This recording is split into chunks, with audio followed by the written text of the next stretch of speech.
This is Your Own Best Company, a podcast and community for creative people who value and enjoy working alone.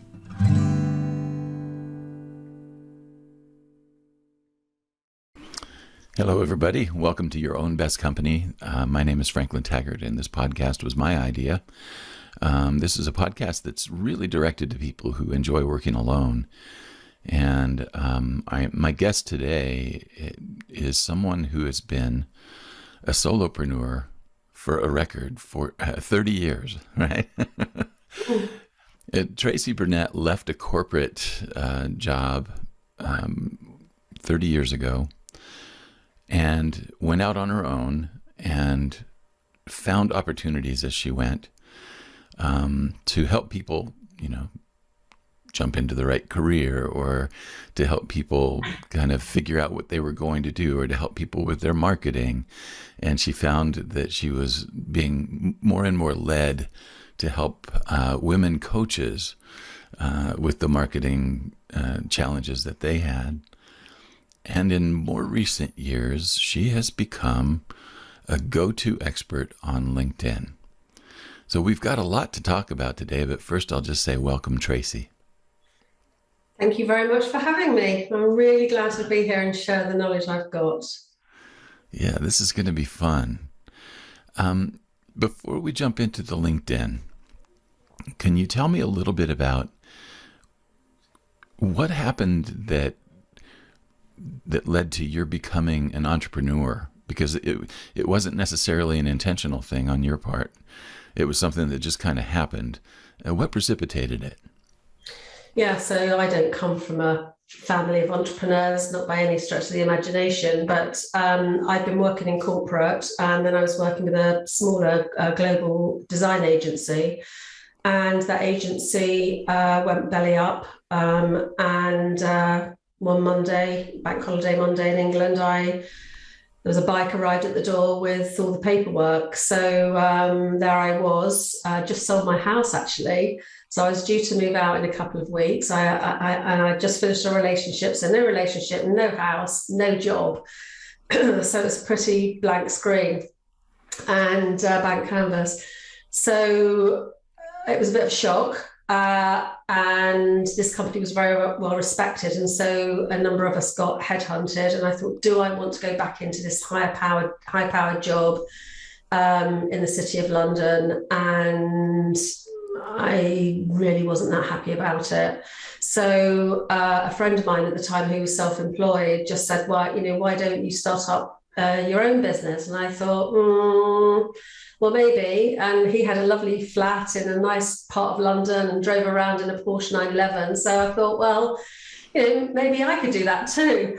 But it was the middle of a recession. So again, it was fairly scary. But because I was 30 years younger than I am now, obviously, I was young and naive and had no children and no ties. So I had nothing to lose. Yeah. So that's how I ended up being self-employed.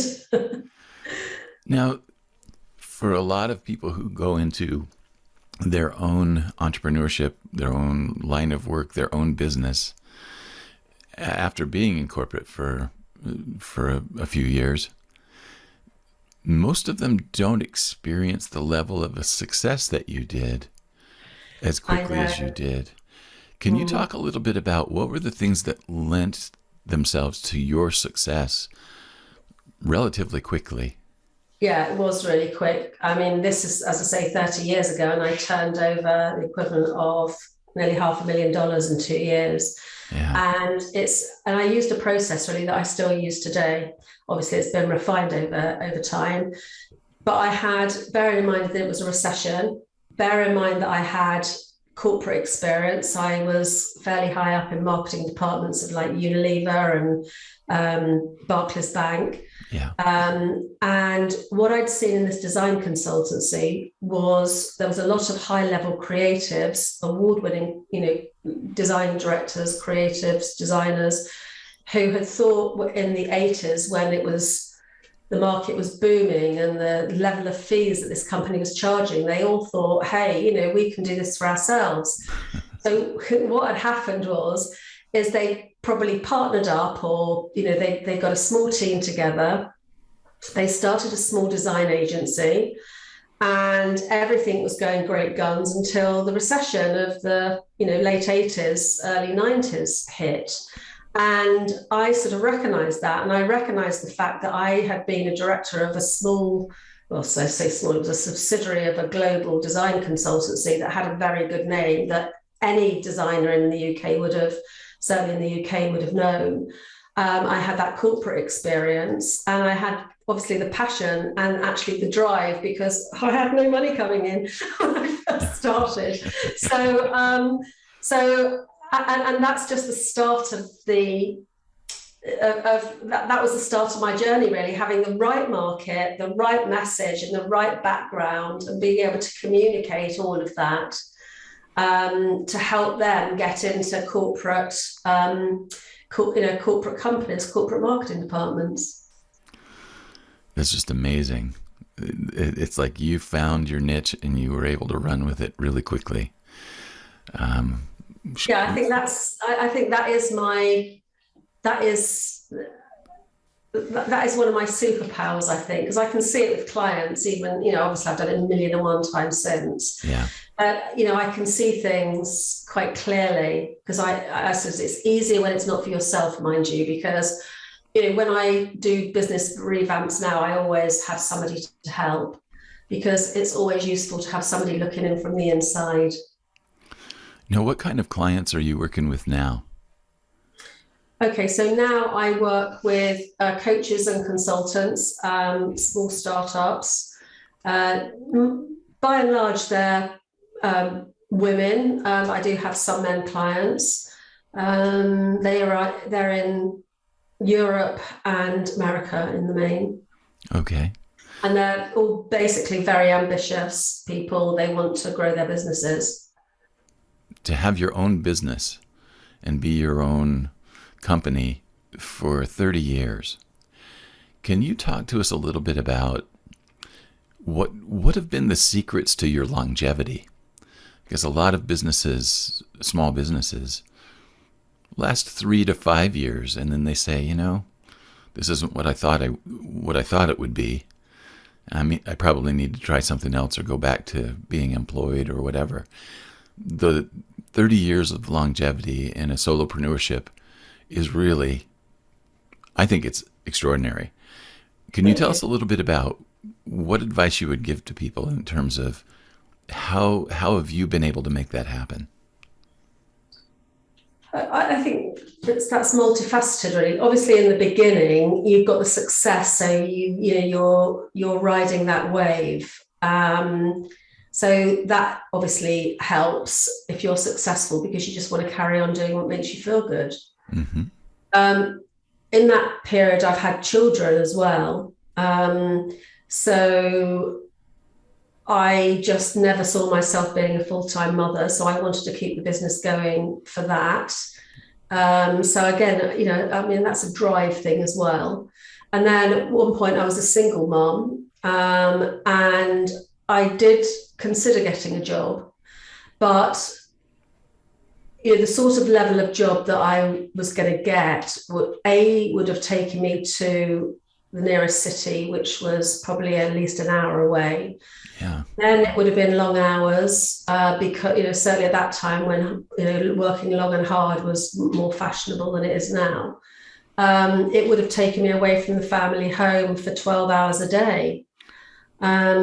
So the drive there was to keep my business going so that I could be at home, and I did silly hours. I mean, I can remember, again, I'm going back quite a few years, but when my children were very little, there was no, internet or anything like that. So if I had a proposal to get out, I would I'd put the kids to bed, write the proposal. I knew that I had a biker turning up at 7 o'clock in the morning to take that proposal off to London, or so I did stupid things like that. Or I had a client who was about 3 hours away, so I used to get up early, feed my baby, the nanny would come in, I would sit in the back of the car, baby would sit in the front of the car, she'd drive us up to a meeting, we'd go to a shopping centre, go to the ladies' toilet there. I would breastfeed my baby. I would put my suit on. She would drive me to the meeting, wait outside, pick me up when I'd finished, go back to the shopping centre,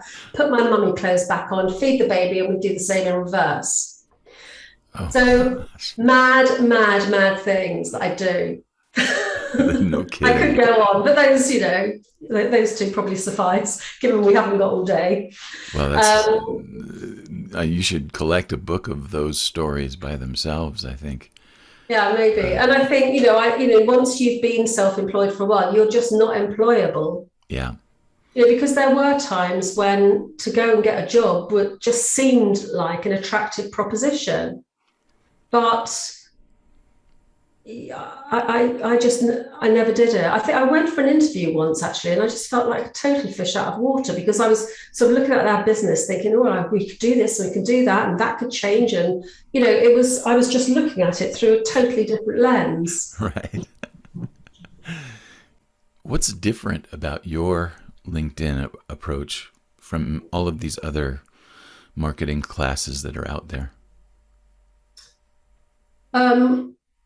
Well, I've got this 3-step process, and it goes back to the success I had in the early days, which I've drawn on and obviously built on from there. But I just think there's more than one thing that's going to make you a success. And so my 3-step process is that, first of all, you need an unshakable business foundation. So that means you need a narrow target audience. You need to really understand your market, what their pains are, what their challenges are, what language they use. No guessing. You need to know from the horse's mouth. Mm-hmm. You need to have what I call a client magnetizing message. So as soon as somebody reads that message or a derivative of that message, they think, yeah, that's me.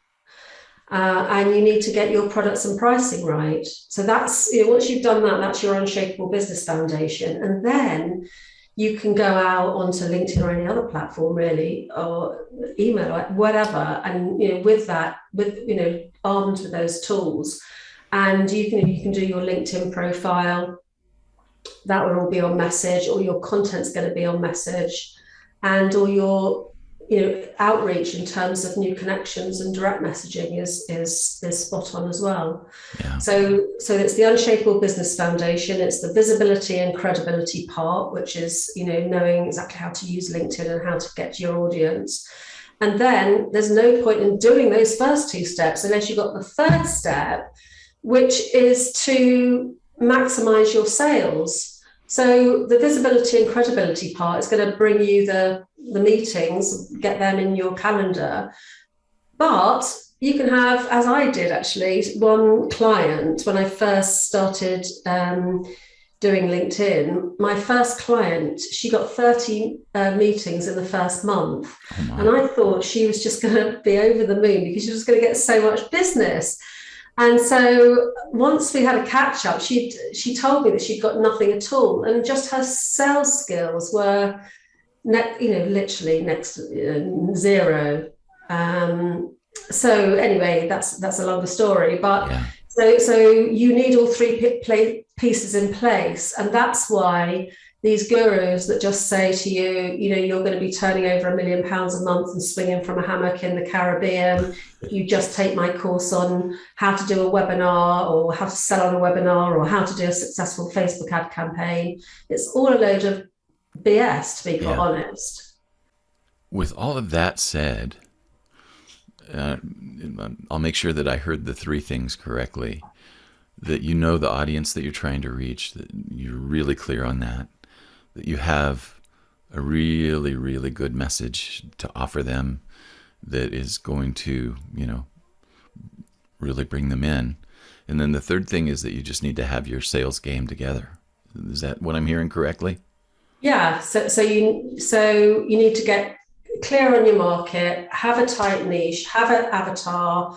A lot of people say, "Oh, I know all this," but actually, when you dig deep, it can be so much better. And then, in terms of language you use, which I'm quite adamant about, that not only do you have to deeply understand their problems and understand what their dreams and goals are, but you need to understand how they express them and the words and the language that they use. So you need to get inside their heads. So I regularly research my audience. Yeah. Because I want to know what they say. Because what I say to myself is not going to be the same as what they say. So how I always talk to my clients about it is to say, what are your clients saying to themselves when they're laying in bed worrying about their life or their business? Yeah. And, if you research and talk to your ideal avatar, then you're going to get those answers directly. And it is surprising what comes up. Yeah, the message really starts before the Google search, doesn't it? Yeah. It's like you really want to get into the room where they are right before the Google search happens and find out what's going on there. Exactly. And I think once this is a process, and it is a step-by-step process. You can't take it out of order, really. Yeah. Because once you know about once you know who your avatar is, let's use that for shorthand, then you know how to create what I call a client magnetizing marketing message, because you're using their language, you're talking about the main challenges they have and where they want to go, where they want to be. So they really need to resonate with that message, so that because you're going to have that or derivative of that everywhere online, and you need to live it and breathe it. So it needs to resonate, and it needs to compel them to take action. Yeah. Before we go into the steps that you've put together, I have a question for you. Yeah. There's been a growing trend, and it happens now to me several times a week, and I can tell that somebody's just done a search on LinkedIn, probably in the sales. Do you know where I'm going with this? Yeah, I do actually, but carry on. I can guess. It happens several times a week now that I get a new connection request. Uh-huh. They don't know me from Adam. They've done some kind of automated search through the LinkedIn sales tool, and because I have the word coach in my title and description, they assume that I'm their ideal client. And so immediately I get a message from them after I've accepted the connection. Like within minutes, I get a connection from them, or a direct message from them that is a blatant pitch for a product. And the question that I always circle back with is, what makes you think that I'm your ideal client? And I very rarely get any answers. But I'm sure that a lot of those are bots anyway. But I'm a little bit curious about how you feel about that particular approach to LinkedIn marketing. I disagree with it absolutely, totally. Yeah. I don't want to pitch. I wouldn't do it for one reason, which is I don't want to work with just anybody. I want to see I want to look into their eyes, and I want to know what their issues are before and whether or not I can help them before I start pitching them an offer. I don't even know whether that offer's right.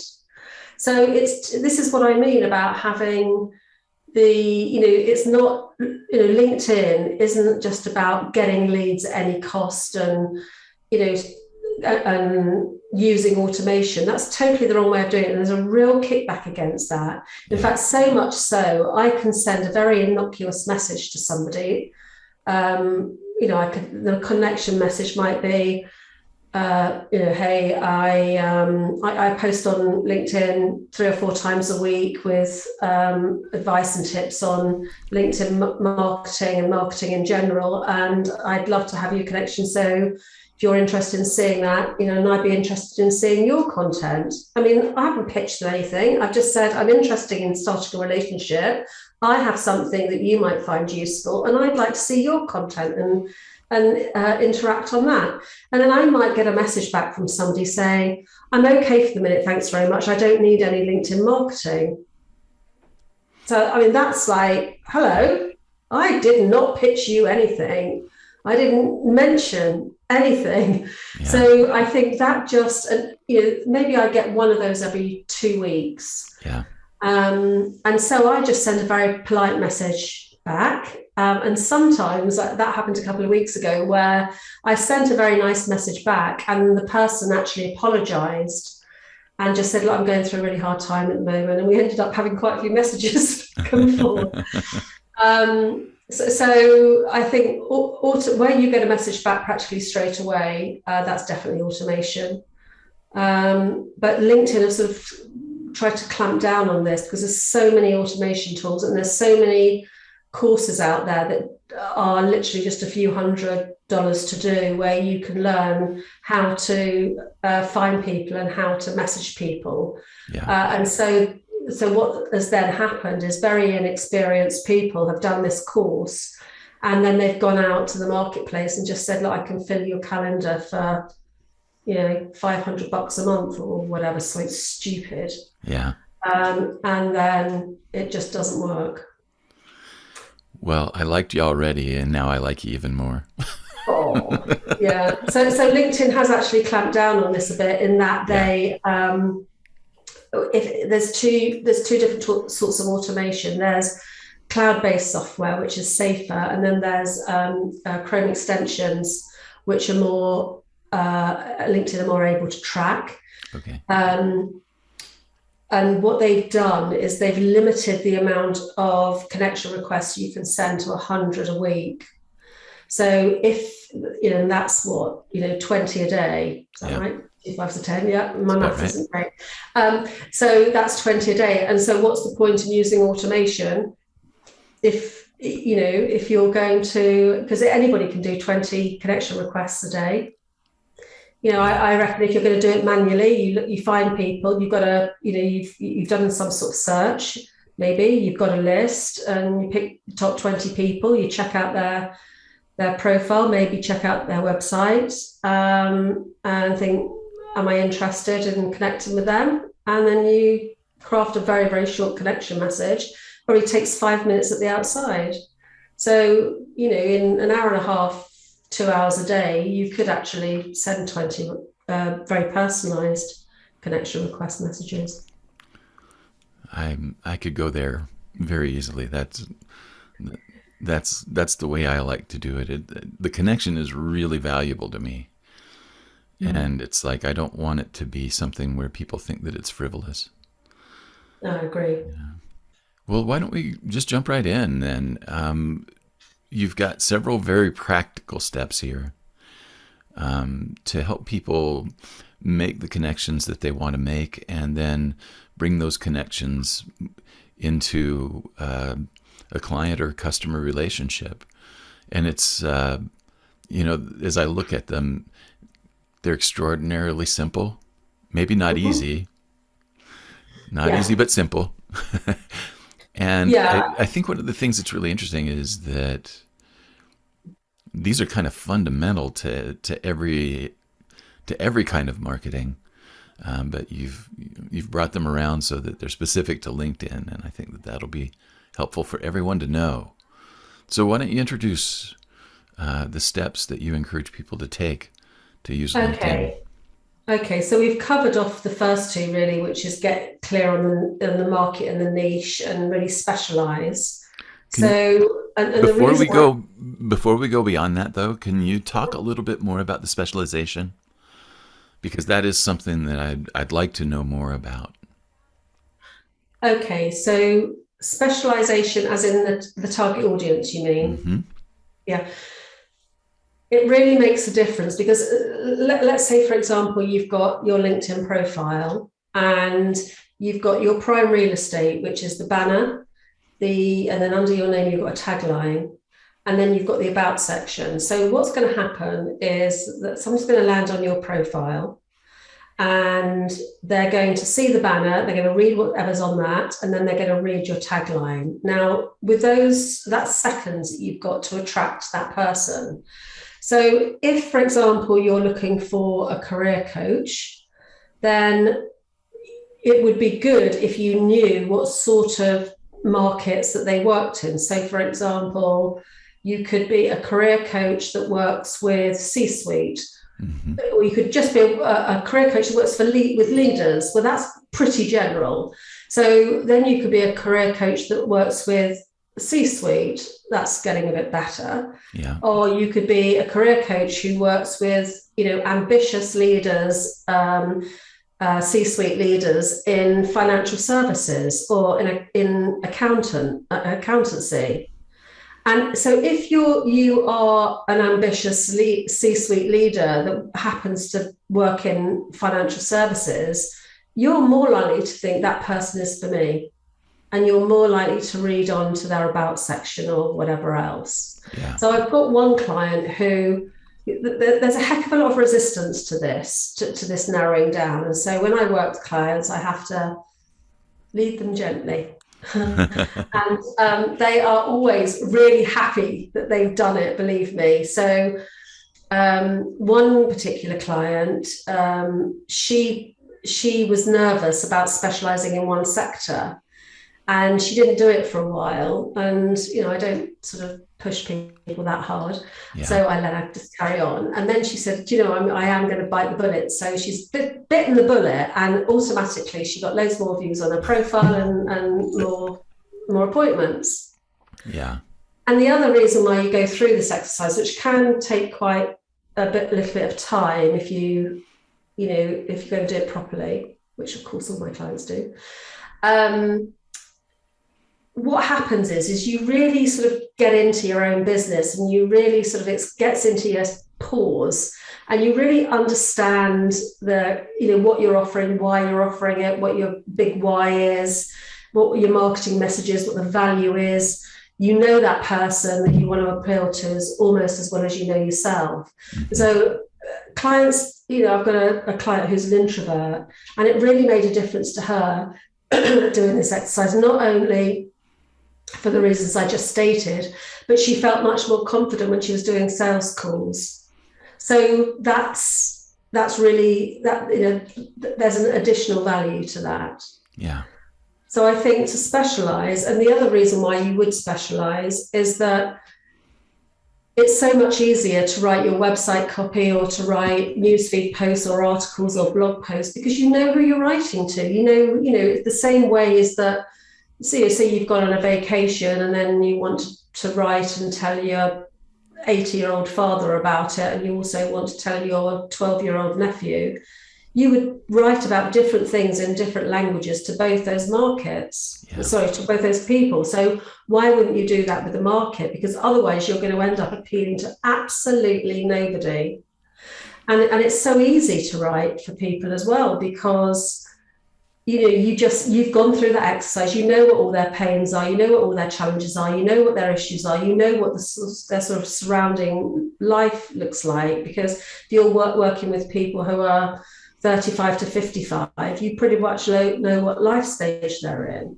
Yeah. So it just makes life so much easier, I can't tell you. Well, it's interesting to me how seamlessly step one leads into step two, kind of organically.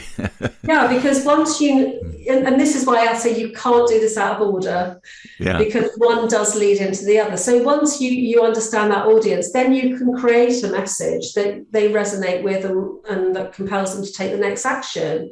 So you just combine everything you've learned up until this point, and you just try and put it in a short, simple statement that just quickly and simply and clearly communicates, your positioning. Yeah. Yeah. Say more about that. One of the things that's really interesting is I think one of the goals of a marketing message is to help people experience you in the role that you want them to see. Like, we want them to see you. Like, if you were a coach, your marketing message needs to reflect you in that role. It also needs to just capture their situation as best as possible. But can you talk a little bit about what are the components of a magnetic marketing message?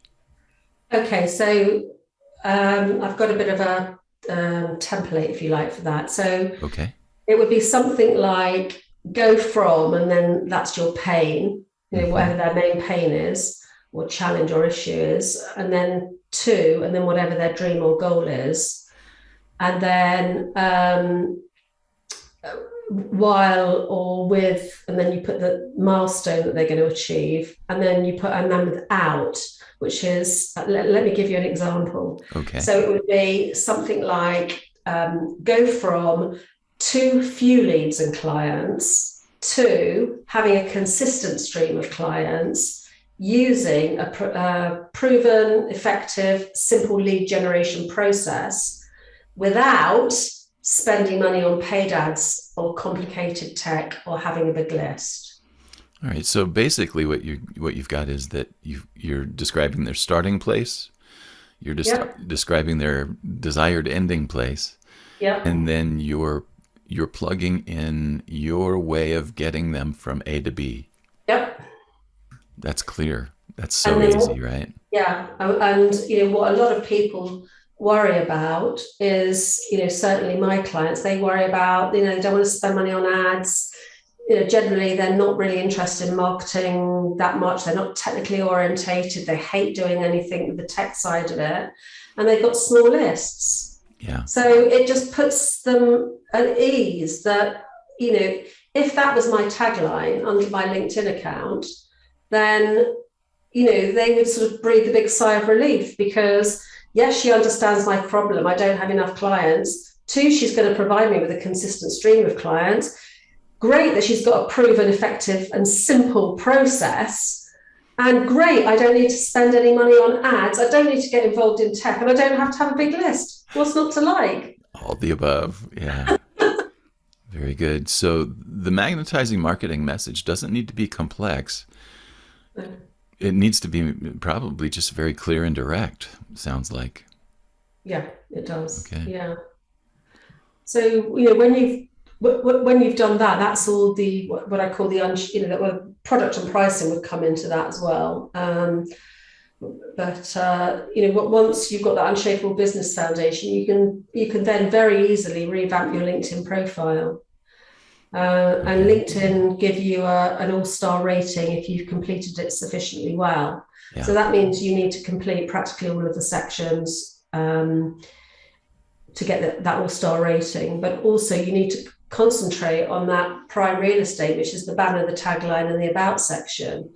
So one way of doing it would be to have a banner that calls in your audience. Are you an ambitious career coach who doesn't have enough clients? I mean, that's a bit of a crass line, but you get my drift. Yeah. There's somebody looking at your profile might say, yeah, I'm a career coach. Yeah, I'm ambitious. No, I haven't got enough clients. Read on. And then you've got the tagline and they go, yeah, that definitely sounds like me. Let's read more. So, and then they get into the about section, which now has been pushed down the page a little bit because there's this featured section. But on the featured section, where they're little sort of squares of information, if you like, there's little nuggets. If you've got on the featured section, your lead magnet, and the next one is book a call with me. Yeah. The first 3 are visible. So if you've got those 2, then they could either get your lead magnet, book a call with you, or they read your about section. So, those are the 3 things really to concentrate on with your profile. I mean, I could go on all day, as you could probably guess. But what's really interesting is that LinkedIn profiles can get really, really detailed about a lot of different things. And I didn't even know there was a star system. I had no idea that there was an all-star ranking for your profile completion. Now, I know that I've gotten messages from LinkedIn saying that I need to complete my profile. Okay, so if you just scroll down your profile, you'll see your dashboard. Okay. And on the top right-hand corner of the dashboard, it should say all-star. All right. Yeah. I'll take a look. I probably... Since I haven't completed my profile, I wonder if I am an all-star. I use LinkedIn all the time, but. And the advantage to having an all-star profile is that you're more likely to get picked up in search. So remember, just like Google, LinkedIn is a search engine. So if you've got over 500 connections and you've got an all-star profile and you've got the right keywords in there, which are going to be determined by the work that you've previously done, then you're more likely to come up in LinkedIn search. And also Google loves LinkedIn. So again, if you've got the right phrases, keywords, you're more likely to come up in a Google search too. Wow, very good. So revamping your profile is the third step of the ones that we're talking about now. I find it interesting that in the banner that, and this is something that I've been kind of working on in other areas of my own marketing, is to be a little bit more problem specific in the banner. Yeah, Rather than solution specific. I think a lot of times we experts tend to go with the solution first, and the person that is on the other end still may not even be aware that there's a problem. yeah. So I like that, and echo my support for that in your banners especially, and somewhat probably in your tagline as well, I would guess. Yeah, I mean, there's a number of different strategies that you can employ depending on who you are and who you're attracting or what you want to promote. So if you're a speaker and want to load of speaking engagements, you might put, certainly you put a picture of you doing a TEDx talk or something Yeah. on the banner with something appropriate, the world's #1 speaker on spiders or whatever you are. I will So not be that. no, it wouldn't be that for me either. I pick LinkedIn or food. There we go. Those are two specialty areas that I could hang with. Yeah. Let's talk a little bit about the next step. Is one that I think is really crucial, and it may be one of the most difficult for some people, and that is find your target audience. Yeah, that's easy. So once you've done the other three steps, you're dressed and ready to go to the party because you've got your LinkedIn profile there that anybody worth their salt is going to check.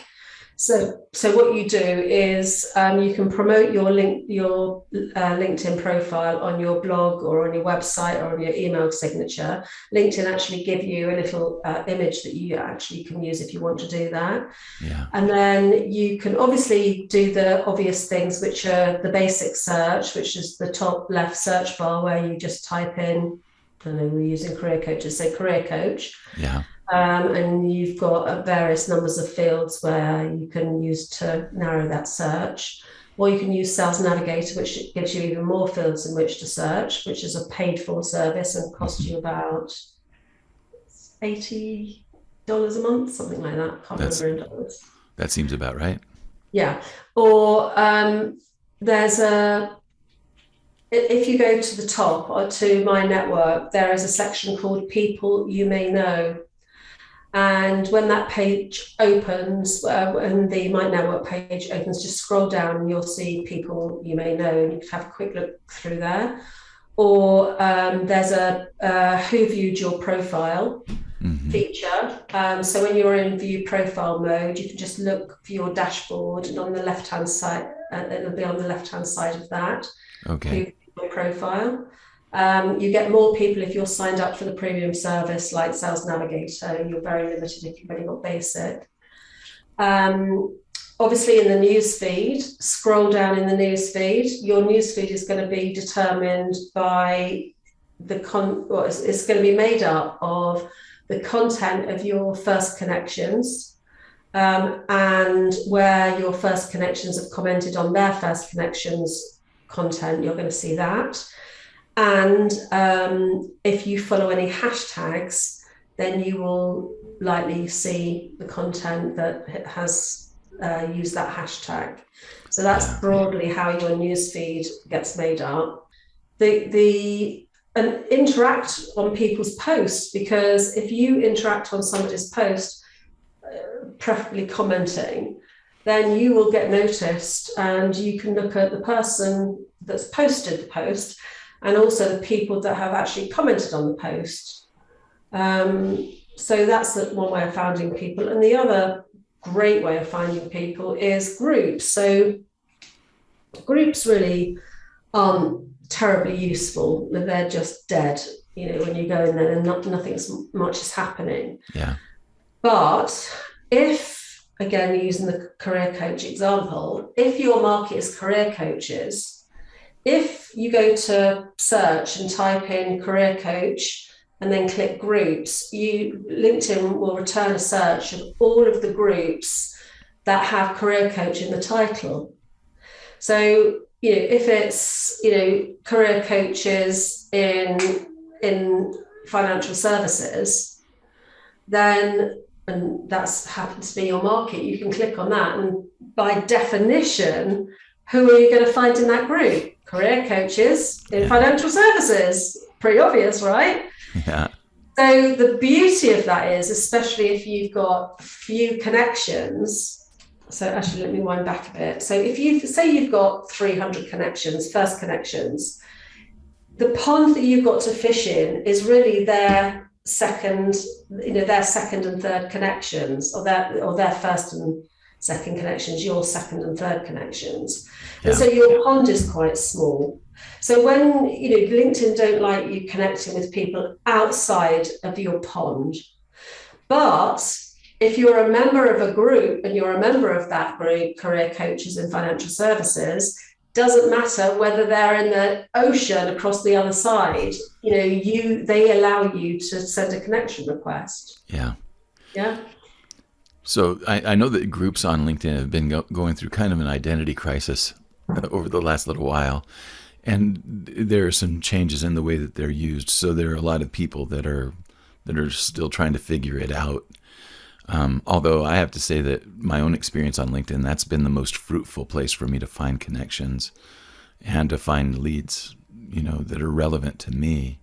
So we found our target audience, and we've already kind of moved into starting to reach out. Yeah, so obviously don't be spammy or salesy. You're talking about somebody sending you a sales message as soon as they connect. I mean, just do not do that. I mean, the best advice I think I can give is just imagine yourself at a face-to-face networking event.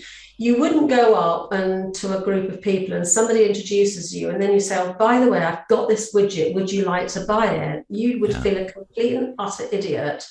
It's crass, it's just not appropriate. So what would you do at a networking event? You would work the room. Maybe if the first one, you would work the room. You would, have, conversations with a few people. You would sort of make a mental note of they might be a good client, they might be a good partner. I might be able to, offer them some value or to their audience, whatever it is. Yeah. And then you would go back the next week and the next week and the next week, and you would build the relationships with those people. So it's just the same on LinkedIn. If you wouldn't do it face to face, don't do it on LinkedIn. Yeah. And offer value to them. Be friendly, be polite, ask permission, interact on their content. Think about what they, give first. Don't ask for something for yourself first. From your own experience, how do you approach that first contact? Yourself. What is it that you put out there as a reasonable kind of a connection and invitation?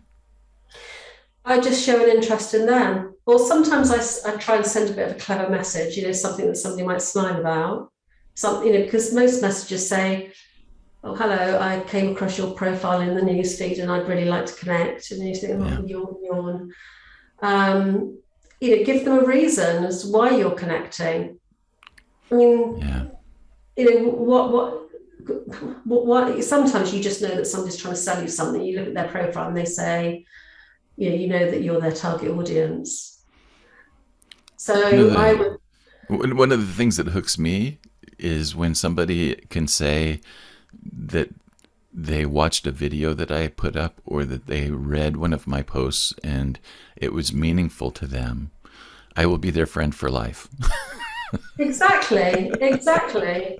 So, send a friend, when they accept, just so, or, if you've done a nice connection request message or somebody's asked you to connect, just send a friendly message back, show an interest in them, let them know that you've done a little bit of research. So what I do, again, as I said earlier, even if somebody asked me to connect, I look at their profile, I look at their content, I will look at their website, and I will think, is this the sort of person that I want to be connected with? Yeah. Can I be of value to them? Will they be of value to me? Is there any possibility of I'll scratch your back, you scratch mine sort of thing? Could be a collaboration, could be somebody that my clients might be interested in collectively, or it could be somebody that one of my clients might be connected with, in which case I might write a message back and say, thanks for connecting and something personal, and then say, hey, I've got, have you come across, this person, because I think you would value that connection. So then, at this point, you've started to connect with people, you've started to message people, you've asked a question, hopefully that's a conversation starter, and they've messaged you back. And an appropriate, they might say, hey, I'd like to know more about your services, in which case that's great. You can say that's good, you're available next Tuesday at 4 or whatever, however you handle it. Or you can, depending on what they say, you might have an article of your own or somebody else's, or you might have a lead magnet or something like that might be of use. Yeah. So you could offer something like that. I mean, if they get on your mailing list, that's great, because it's a LinkedIn, once they're a connection on LinkedIn, it can be a bit of a big black hole unless you, unless you've got fewer connections. Right. So if they're on a mailing list, that's really helpful. But you can't ask that sort of question or have some gated content unless you've done a little bit of relationship building in the first place. The last step that you've put up here is the one that I struggle with the most, and that is about posting content. Now you're putting a prescription here of posting content 5 times a week. Yeah, I'm lucky if I can post it 1 time a week. Okay, so maybe if you can do it 5 times a week, Monday to Friday, that's good. But be consistent. So think about what you realistically can do. So I would much rather see somebody put out one post and it be absolutely amazing in terms of really good quality, really spot on, really what the audience wants to hear, than do 5 mediocre posts. So ideally do some articles. I mean, if you've got a blog, you can take whatever you've posted on the blog and put it on LinkedIn Publishing. And as I said before about Google will pick up your articles, more likely to pick up your LinkedIn article than your blog post, unless you've got excellent SEO. Yeah. So articles are good, and then once you've written an article, you can make a post out of that. So once you as you post your article and hit publish, it then gives you an opportunity to write a little bit for a newsfeed post. Yeah. So you can, that the newsfeed post obviously promoting the article, and then from the content of the article, you can take a number of the points out of that and create separate newsfeed posts. So that's and you could do numerous things with your podcast, for example. So again, offer value, tap into their problems. Again, that work you've done in the beginning really pays off, because you may have made a list of all the challenges and pains and issues that they have. So what they want to read about, what the problems they're trying to solve. So, if you can, and I do a whole training just on content. So it's just like, there's more to that than meets the eye. But you need to be visible, and then when people do comment or like, you can then pick up on that. Often somebody comments, and I'll just go into the inbox and I'll say, hey, thanks very much for commenting on my post today, because I do really value it. I really appreciate that. Yeah. And I might ask them a question, or I might try and get another conversation going. So I think content it is important. Yeah. What is your favorite content to post personally? Oh gosh, it's in terms of. Let me take it another way. I mean, I don't have necessarily a favourite. Okay. But there's a number of different ways you can do this. You can just do a text post. You can do a text plus an image. You can do a video post. You can put text with that. You can do a poll. You can do a document post, where you put a PDF and people scroll through. So I would use all of those. And what I always say to my clients is what works for me. So generally what works best for me are polls, which work well for everybody at the moment because LinkedIn's prioritizing them. Right. Or a straight newsfeed post, no image. But just because it works for me doesn't necessarily mean it works for somebody else. Yeah. So the best thing to do is test. And of course, things change all the time. So don't just test once and think, oh, that's the one that works for me, so I'm going to do that year in, year out. Social media is just is a real moving feast. Yeah. So, I'm always testing something. So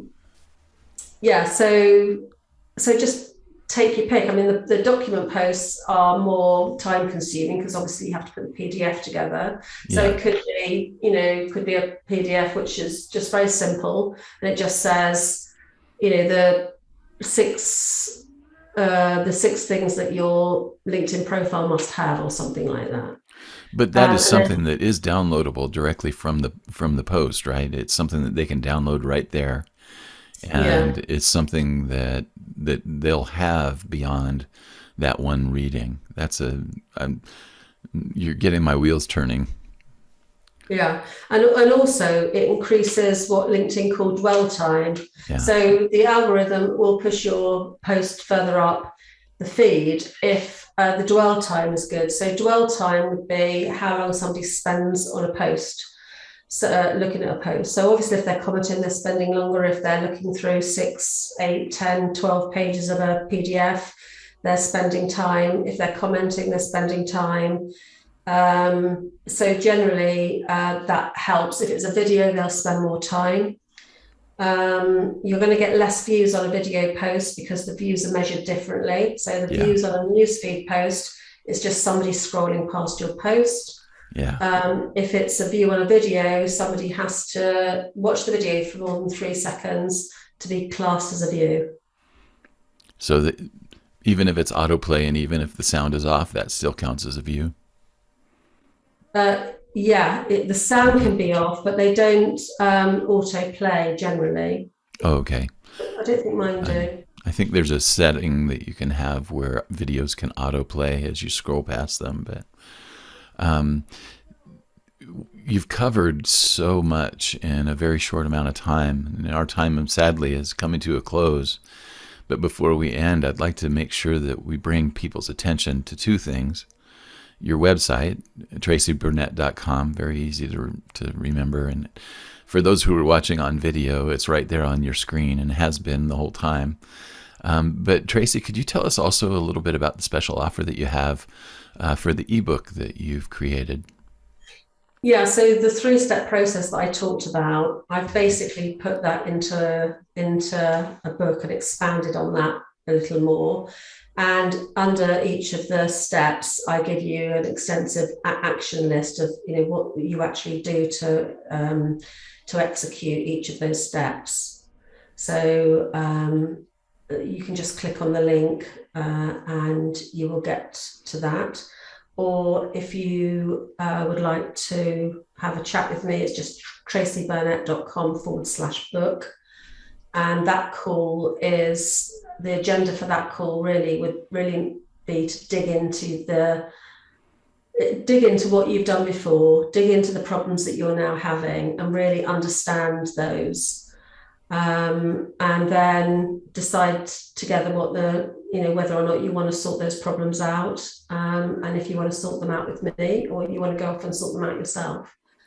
So that's the purpose of call number 1. Excellent. Well, I know that there are a lot of people who are listening and watching who can already tell that you're the person that they need to talk to. So the opportunity is right there. TraceyBurnett.com/book. And I'm going to encourage people to go ahead and take you up on that, because I think it would be well worth their time to do so. One thing that I wanted to bring to light is a webinar. Now, this is time sensitive. This podcast is being released on October 22nd of 2021. And so the dates here are kind of important to consider. But you've got a webinar coming up actually next week. Would you like to tell us a little bit about that, Tracey? Yeah, the webinar is going to be called How to Use LinkedIn to Fill Your Calendar Without Complicated Tech or Paid For Ads. And it follows really what we've talked about today, but obviously I expand on the information that I'm giving. So if you found this podcast useful, then you will definitely find the webinar useful. And I'm running it 3 times, 25th of October, 27th of October, and the 29th of October. The link will be on the page here. So you'll be able to register for that really easily. And I will be doing a replay. So if you miss it, if you're looking at listening to this podcast after the 29th, then just drop me a message on LinkedIn and I will happily send you the replay. Wonderful. We have that to look forward to as well. Yeah, me too. Yeah, packed with practical information and advice that you can execute straight away. All right, great. Even more wonderful information from Tracey. Is there anything that you'd like to say before we're finished, Tracey? No, I think one other key message really would be to, whatever you do, to measure what you're doing on LinkedIn. Yeah. I think that's a key step, because it'll tell you what you need to do to get you where you want to be, which is generally the number of clients or the turnover you want. So, keep a note of how many connections you make each month, how many meetings you get booked, how many offers you make, the number of sales you get, the average value of the sales. And once you know those figures, you know what effort you need to take each month to get you to the levels of turnover or new clients that you want. Very good. Keep track of what's happening. Yeah.